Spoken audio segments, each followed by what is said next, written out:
के मुकाबले में एक हो जाए, एक हो जाए, ये एक होने का मौका है। फादसमू बिहब्लिल्लाह जमीअन वला तफर्रकू, अल्लाह के रसूल कुरान को पकड़ कर। नाज़रीन मैं इस टाइम जलसे में मौजूद हूँ। आप देख सकते हैं सुबह 9 बजे से ये जलसा इस टाइम जारी है।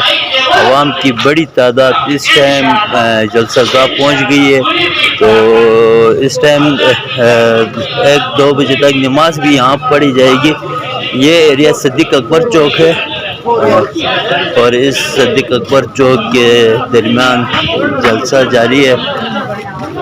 नाज़रीन मैं आपको बता रहा द्यामर के अवाम, पूरे गिलगित बल्तिस्तान के अवाम इस टाइम सड़कों पे जब तक बाकिर हुसैन की गिरफ्तारी तक ये जलसा जुलूस रहेगा। तो इस टाइम आप देख सकते हो सिक्योरिटी की भी बड़ी तादाद इस टाइम जलसे के आसपास मौजूद है। पुलिस भी देख सकते हो और ट्रैफिक बिल्कुल नॉर्मल है।